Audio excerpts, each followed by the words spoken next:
Chers compatriotes, mesdames et messieurs, à l'évaluation de la première journée de ville morte, nous avons montré au monde entier que le peuple camerounais, en dépit de tout ce qu'on peut penser de lui, il est en mesure de remettre en cause tout ce qui ne va pas et remettre en ordre parce qu'il entend remettre la maison Cameroun en ordre.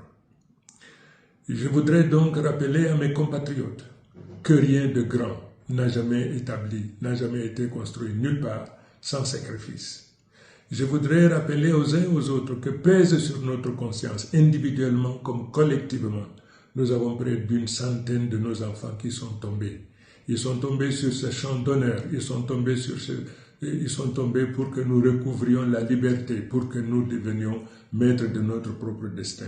Je suis très fier de vous. Vous avez jeté votre dévolu sur moi pour que je sois votre président. Je suis fier d'être le président d'un peuple qui est capable de se tenir debout, vent debout, droit dans ses bottes, pour relever tous les défis. Ni l'intimidation, ni les arrestations ne peuvent avoir raison de notre détermination. Mais je voudrais demander à nos forces de défense et de sécurité, cette bataille aussi est la vôtre. N'acceptez pas de tourner vos armes contre votre peuple. C'est votre peuple, c'est vous-même. Vous connaissez autant que nos compatriotes, sinon plus que nos compatriotes, ce qui se passe. Qu'est-ce qui est commande? Qu'est-ce qui gouverne? Quels sont ceux qui confisquent toutes les richesses dont la nature nous a pourvues? Vous le savez, vous, forces de défense et de sécurité. Tenez-vous du côté de votre peuple. Ce combat est un combat du peuple. Ce peuple n'abdiquera pas. Ce peuple se tiendra debout, quoi qu'il arrive, simplement parce que aucun peuple ne s'est libéré, jamais libéré, sans sacrifice. Je suis persuadé que le compte à rebours de ceux qui sont aujourd'hui encore aux affaires est déclenché par notre persistance, par notre esprit de sacrifice. Nous y arriverons. Je voudrais également faire un clin d'œil à nos parlementaires, ceux-là qui ont refusé de cautionner l'imposture, le mensonge. Vous savez, il y a deux présidents désormais. Il y a le président élu par le peuple camerounais que je suis, et puis il y a le président nommé par le président du Conseil constitutionnel que vous connaissez. Aujourd'hui que le peuple a pris son destin, il faudrait qu'il comprenne, quoi qu'il arrive, ils finiront par partir, parce que le peuple souverain qui a pris son destin fera tout pour qu'il en soit ainsi. Je vous remercie. Bonjour mesdames et messieurs, je suis très honoré de vous retrouver encore en ce 4 novembre 2025. Et je suis également très ravi de vous proposer cette dernière communication de M. Issa Chiroma Bakary, dont vous avez suivi. Il nous fait savoir que désormais, le Cameroun compte deux présidents. C'est-à-dire qu'on se rend compte qu'au fur et à mesure que M. Chiroma avance, il prend de l'ampleur et il n'est pas prêt à reculer. Donc ensemble, nous allons essayer un peu d'analyser les propos de M. Issa Chiroma Bakary. Qu'est-ce que ça voudrait dire? Étant donné qu'il s'adresse à l'armée, il appelle l'armée et se ranger du côté du peuple camerounais. C'est-à-dire, mesdames et messieurs, nous sommes à un tournant historique, c'est-à-dire de notre nation. Vous voyez, c'est un tournant historique que Issa Chiroma Bakary vient là de marquer. Tu vois, dans cette communication diffusée il y a quelques minutes simplement sur ces réseaux, il appelle donc l'armée à se ranger du côté du peuple, tout en remerciant les citoyens camerounais qui ont massivement observé les journées des villes mortes à travers le pays. Vous voyez, mais ce n'est pas juste tout. Monsieur Issa Chiroma Bakary qui ne s'arrête pas là. Il fait savoir qu'il y a désormais deux présidents au Cameroun. Une déclaration lourde de sens qui ouvre un nouveau chapitre dans la crise post-électorale née du scrutin présidentiel du 12 octobre dernier. Parce qu'il faudrait le noter que dans toutes les déclarations de M. Issa Chiroma Bakary jusqu'à ce jour 4 novembre 2025, il n'avait jamais dit de lui-même qu'il y avait désormais deux présidents au Cameroun. Et aujourd'hui, permettez-moi, j'ai un peu soif, il le dit. Donc cette vidéo, à première vue, est simple. Vous voyez, cette vidéo, à première vue, simple, est sauf anodine. C'est-à-dire que lorsqu'on voit, c'est simple. Mais c'est pas juste comme vous voyez là. Chiroma apparaît calme, sûr de lui, presque solennel. Le ton est mesuré, mais le message est explosif. C'est-à-dire, le monsieur, il parle de façon simple, de façon calme, de façon posée, de façon mesurée. Mais ce qu'il dit, le message qu'il transmet est fort, est explosif. Chaque mot semble peser. C'est-à-dire que lorsqu'il fait sa sortie, il sait que c'est une sortie solennelle. Chaque phrase pensée, lui, lorsqu'il sort une phrase, c'est pour frapper fort. Est-ce que vous comprenez ce que je veux dire? Chaque phrase qu'il sort, c'est pour frapper l'opinion et l'histoire. C'est une communication politique puissante. Ce monsieur a fait la communication, il était porte-parole du gouvernement pendant 10 ans. Vous comprenez? C'est une communication politique puissante où il se présente non plus comme un opposant, mais comme le président légitime, injustement écarté par le Conseil constitutionnel. Vous-même, vous avez écouté ce que M. Chiroma a dit. Parce que lorsqu'il le fait, il fait appel à l'armée. Vous comprenez? L'appel à l'armée, lui, marque un point de rupture. Il dit bien, je demande à nos forces de défense de se ranger du côté du peuple. Dans un pays où l'armée a toujours été, du moins, est toujours le pilier de M. Biya, cette phrase est un défi direct à l'ordre établi. Et peut-être que le régime pourra répondre à cela à travers les différents ministres qui ont l'habitude de répondre sur les réseaux sociaux. Parce que c'est un signal clair adressé aux militaires. Celui de choisir entre obéissance au pouvoir et fidélité à la nation. Parce que Issa Chiroma Bakary ici se considère comme le président de la République du Cameroun. Mais c'est aussi un pari risqué, très très risqué même, car une telle prise de position peut être perçue comme un appel à la désobéissance institutionnelle. En tout cas, nous avons déjà observé que M. Chiroma n'est plus dans une histoire de négocier avec quoi que ce soit. Il veut récupérer, n'est-ce pas, la victoire qu'il est en train de revendiquer. Donc, est-ce que peut-on donc parler que ça sera perçu comme un appel à la désobéissance institutionnelle? Pourtant, c'est lui-même, il se voit comme président de la République. Il faut avouer que analyser la sortie de M. Chiroma n'est pas du tout facile. Mais on essaie juste un peu de dire ce que nous pensons par rapport à cela. Parce que Issa Chiroma Bakary a également remercié le peuple camerounais pour avoir observé les villes mortes. C'est une manière de dire, le peuple est avec moi. Le peuple est avec moi.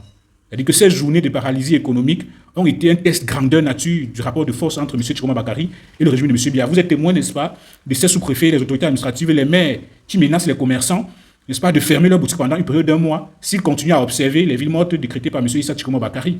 Ça montre clairement qu'il est dans un rapport de force avec le régime de M. Biya.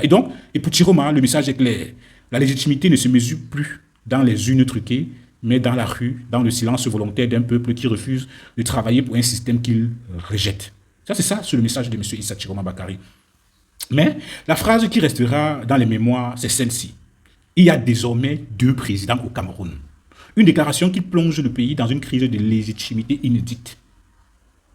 D'un côté, un président proclamé par les institutions, comme il a dit, c'est-à-dire que nommé par le président du Conseil constitutionnel. De l'autre, un président autoproclamé par la volonté populaire, c'est-à-dire lui-même, c'est-à-dire que légitime, il a dit qu'il est le président légitime voulu par l'immense majorité des Camerounais. C'est le même schéma qu'on a vu ailleurs dans certains pays. Quand la légalité affronte la légitimité et que la vérité des urnes est remplacée par la vérité des consciences, nous pouvons assister à tout ce que nous voyons là. C'est-à-dire que dans cette communication, il y a eu plusieurs phrases qui ont attiré mon attention. Vous comprenez? Son remerciement à certains parlementaires qui ont choisi la vérité. Il vous souvient que, en prenant cet exemple-là, Nourane Foster, qui est députée à l'Assemblée nationale du Cameroun, a fait une sortie où elle disait qu'elle ne devrait pas assister à la rentrée parlementaire du Cameroun qui a commencé le 3 novembre parce qu'elle a décidé de se ranger du côté du peuple, qui a décidé d'observer les villes mortes décrétées par Issa Chiroma Bakary. Donc ici, il remercie donc ces parlementaires-là parce que cette phrase apparaît anodine. Vous comprenez? Sujet une fissure au sein même des institutions. De toutes les façons, si les élus commencent à basculer du côté de Issa Chiroma Bakary, alors la contestation pourrait se déplacer du terrain populaire vers le terrain institutionnel. Et c'est là que la situation pourrait devenir imprévisible. Parce que M. Issa Chiroma Bakary, lors d'une sortie récente lointaine, il a fait savoir que certains membres du gouvernement actuel, encore en poste, l'avaient appelé pour le féliciter. Et même que certains membres des officiers de l'état-major de l'armée camerounaise également s'étaient rendus de son côté. Il était allé plus loin en faisant savoir qu'actuellement, il y a ce qu'il a qualifié l'armée loyaliste qui assure désormais sa sécurité, mesdames et messieurs. C'est-à-dire, derrière cette sortie, il y a aussi une stratégie. Issa Chiroma Bakary n'agit pas dans la précipitation, il n'agit pas avec les émotions. Il parle après la proclamation, après les villes mortes, après le silence du peuple. C'est-à-dire son objectif semble clair, maintenir la pression, occuper le terrain médiatique et moral, tout en évitant la confrontation directe avec les forces de maintien, les FDS, les forces de défense et de sécurité. C'est un mouvement politique calculé, destiné à rendre toute gouvernance du pouvoir actuel de plus en plus difficile. Parce que, en tout cas, on observe que c'est de plus en plus difficile. Parce que vous avez des maires qui ne descendaient jamais sur le terrain. Vous avez des sous-préfets qui ne descendaient jamais sur le terrain. Des préfets qui ne descendaient jamais sur le terrain. Sortir, aller sur le terrain, dans les marchés. Demander aux commerçants de rouvrir et de ne pas écouter Issa Chiroma Bakary. C'est-à-dire que Issa Chiroma Bakary, ici, est en train Il est en train de réussir ce qu'il est en train de faire. Et on constate que c'est en train d'avoir un impact sur le régime actuel. C'est-à-dire que les réactions ne se feront pas attendre du tout. Les réactions ne se feront pas attendre. Le gouvernement dénoncera sans doute un appel à la rébellion, l'armée fidèle au régime pourra renforcer sa présence dans les grandes villes, comme nous avons vu par le passé, etc. Mais la communauté internationale ici, elle observe attentivement. Et je pense que c'est là la force de M. Issa Tchiroma Bakary. Parce que la communauté internationale, l'Union européenne ne s'est pas encore prononcée par rapport à cette élection. Du moins, ils n'ont pas encore félicité le président Paul Biya. Et c'est là, ça devient un peu compliqué. Car plus la crise s'enlise, plus l'image du Cameroun comme État stable en Afrique centrale se fissure. Je ne sais pas si vous comprenez, chers dames et messieurs. C'est-à-dire qu'ici, j'essaie juste, n'est-ce pas, d'apporter un peu une analyse par rapport à ce discours de M. Issa Tchiroma Bakary. J'essaie de me dire, qu'est-ce que lui, il essaie de dire? Qu'est-ce qu'il essaie d'apporter? Qu'est-ce qu'il essaie de nous faire comprendre? Où est-ce qu'il va? Est-ce qu'il est prêt à s'arrêter? Ce qui est compte? Donc, c'est-à-dire que, chers dames et messieurs, lorsque je regarde ça, je me dis, le Cameroun, on a des raisons de s'inquiéter. On a des raisons de s'inquiéter. Et lorsqu'on a des raisons de s'inquiéter et qu'on voit l'action, n'est-ce pas, des membres du gouvernement, c'est-à-dire les maires et tout, c'est bizarre. Parce que sur le plan humain, cette vidéo de M. Issa Tchiroma Bakary révèle aussi un homme transformé. Issa Tchiroma Bakary, longtemps ministre, longtemps loyal au système, parle aujourd'hui comme un homme avec une rupture, en rupture totale avec le système. C'est-à-dire que lorsque vous l'écoutez parler, il est comme vous et moi. Son regard, son ton traduisent une conviction profonde, celle d'un leader qui croit incarner un tournant historique. Qu'on l'aime ou qu'on le déteste, il a réussi à déplacer le centre de gravité du pouvoir vers la rue. Qu'on l'aime ou on le déteste, il faut reconnaître ça. Mesdames et messieurs, est-ce que vous comprenez ce que je veux dire? Parce que le Cameroun entre dans une zone de crise, entre légitimité populaire et légalité institutionnelle. Deux présidents, deux vérités, un seul peuple.